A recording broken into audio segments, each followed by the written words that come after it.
Hello नमस्कार साथियों, paradise के यूट्यूब चैनल पर आप सभी का हार्दिक स्वागत है, अभिनंदन है। आज हम कक्षा 8 के विज्ञान की क्लासेस लेके आए हैं, जिसका फर्स्ट टॉपिक का नाम है फसल उत्पादन एवं प्रबंधन। हमने पहले सब क्लासें स्टार्ट कर ली हैं, जिसमें से सामाजिक की क्लासें हमने 3 क्लासें हो गई हैं। अब हम विज्ञान की क्लास आज से शुरू करने जा रहे हैं। तो फर्स्ट टॉपिक का नाम है फसल उत्पादन एवं प्रबंधन। ठीक है, क्लास को शुरू करते हैं। क्लास को शुरू करने से पहले एक बार क्लास को शेयर ज़रूर करें और चैनल को सब्सक्राइब करें। तो हम आगे बढ़ते हैं। क्लास को शुरू करने से पहले एक बार मोटिवेशन पढ़ लेते हैं। क्या कह रहा है? जो मेहनत पर भरोसा करते हैं वो किस्मत की बात कभी नहीं करते। ठीक है, किस्मत की बात कौन करते हैं? जो मेहनत नहीं करते हैं। ठीक है, जो स्टूडेंट मेहनत करेगा, जी तोड़ के मेहनत करेगा, उसका किस्मत भी साथ देगी। लेकिन जो मेहनत नहीं करेगा, सिर्फ किस्मत के भरोसे बैठा रहेगा, वो एक दिन अपने मुकाम हासिल नहीं कर पाएंगे। ठीक है, तो हमें क्या करनी है? मेहनत करनी है। ठीक है, तो शुरू करते हैं क्लास। देखो, तो अपने जो पाठ का नाम है उसका नाम है फसल उत्पादन। ठीक है, एवं प्रबंधन, ये अपने टॉपिक का नाम है। तो हमें क्या फसल के बारे में पढ़ना है। ठीक है, फसल के बारे में, जैसे कैसे उत्पादित हो रही है, उसमें कौन से खाद डाले जाते हैं, या फिर कैसे मिट्टी तैयार की जाती है, बुवाई कैसे की जाती है, किसान का इसमें क्या योगदान रहता है, उसके बारे में हम आज पढ़ेंगे। तो शुरू करते हैं।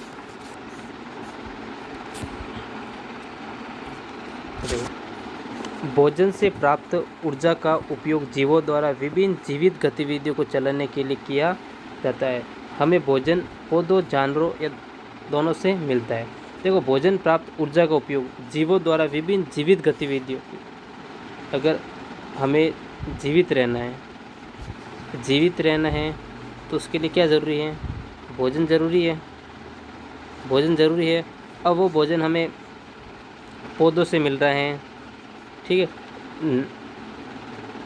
जीव जंतु सबसे मिल ही रहा है। ठीक है, तो अब देखो दूसरा, एक ही प्रकार के पौधों को एक ही स्थान पर बड़े पैमाने पर उगाया और खेती की जाती है, उसे फसल कहलाती है। ठीक है, अगर आपको पूछे कि फसल किसे कहते हैं, तो फसल के बारे में, एक ही प्रकार के पौधे को एक ही स्थान पर उगाया और खेती की जाती है, तो वो फसल कहलाती है। ठीक है, तो अब देखो, फसल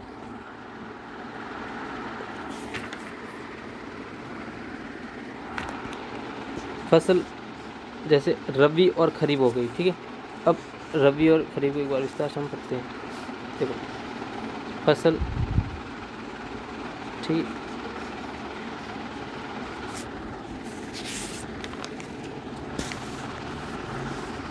कि अगर आपको पूछे फसलों को कितने वर्गों में बांटा गए हैं, तो आप क्या लिखोगे?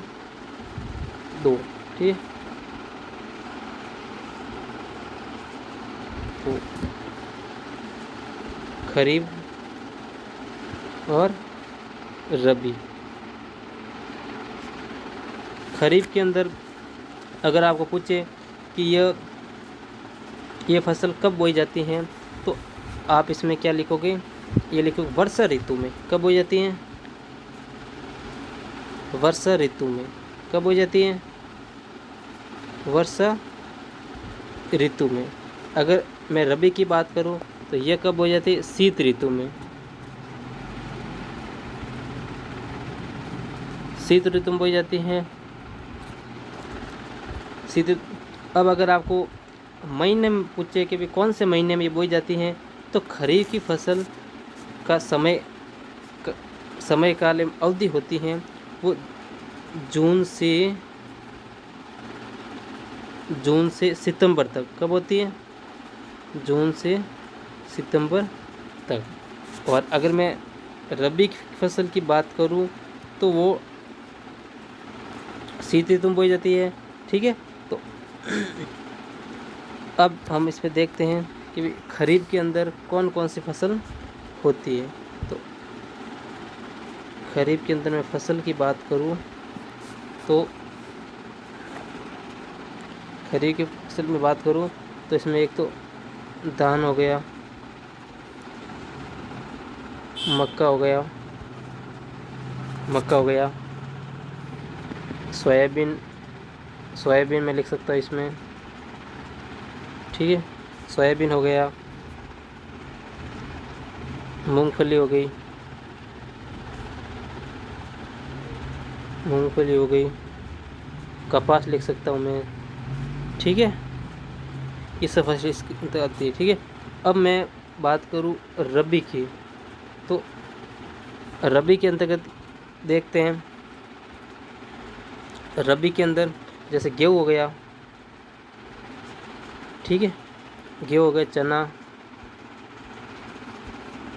मटर, सरसों और अलसी, ये सब रबी के अंतर्गत आएगी, ठीक है। एक बार हम सबको एक बार वापस देख लेते हैं। अगर आपको पूछे कि फसलों को कितने वर्गों में बांटा गया है, तो आप इसमें क्या लिखोगे, खरीफ और रबी, ठीक। अब कब बोई जाती है, ये वर्षा ऋतु में और ये शीत ऋतु में। इसके महीने की बात करूँ मैं जून सितंबर के अंतर्गत, ठीक है। जून सितंबर हो गया। अब खरीफ के अंदर कौन कौन सी फसल आती हैं, तो उसके अंदर धान हो गया, मक्का हो गया, सोयाबीन हो गई, मूंगफली हो गई और कपास हो गई, ठीक है। अब और खूब सारे तिल्ली है, मूंग है, ये सब आप उसमें लिख सकते हो, ठीक है। अब आगे देखो, रबी की फसल गेहूँ है, चना है, मटर है, सरसों है, अलसी है, ठीक है, और खूब सारी है। अब देखो फसल काटने, ठीक है। अब मैं बात करूं तो किसान को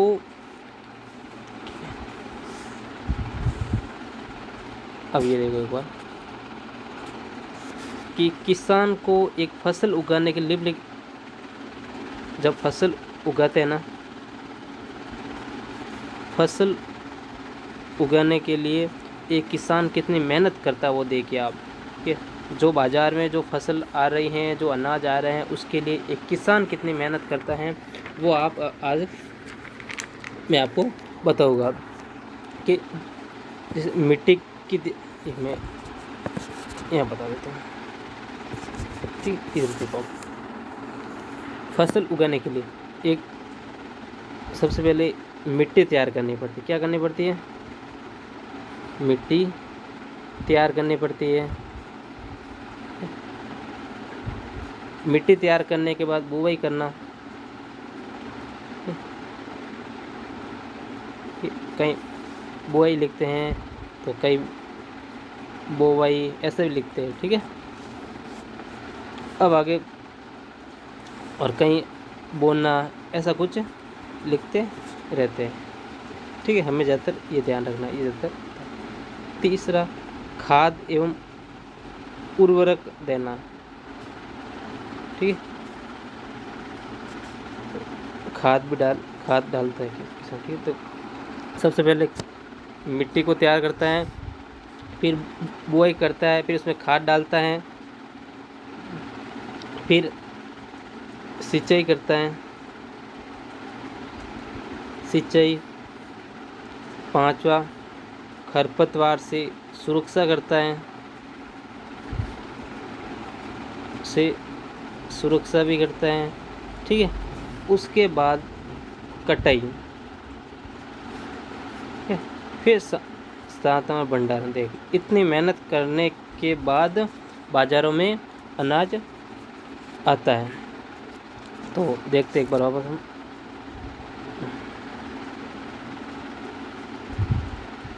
कि किसान को एक फसल उगाने के लिए निम्नलिखित गतिविधियाँ करनी पड़ती है। अगर आपको पूछे कि एक किसान को फसल उगाने के लिए किन किन गतिविधियों से गुजरना पड़ता है या फिर किन किन गतिविधियों को योगदान देते हैं, तो हम उसमें एक तो मिट्टी मिट्टी की तैयारी, बोवाई, ठीक है, मैंने बताया ना बोवाई, ठीक है, वही अगर इसमें बोवाई लिख सकते हैं, ठीक है, मतलब अलग अलग लिखा होता है। तो हो गया। अब देखो, मिट्टी तैयार करता है, फिर बोआई करता है, फिर उसमें खाद डालता है, उसके बाद किसान सिंचाई करता है, फिर खरपतवार से सुरक्षा करता है, फिर कटाई, उसके बाद भंडारण, ठीक है, ये सब एक किसान करता है। ठीक है, आज के लिए इतना ही। अगर आपको क्लास लेने के लिए धन्यवाद। अगर आपको क्लास अच्छी लगी हो तो क्लास को ज़्यादा से ज़्यादा शेयर व चैनल को सब्सक्राइब ज़रूर करें। धन्यवाद।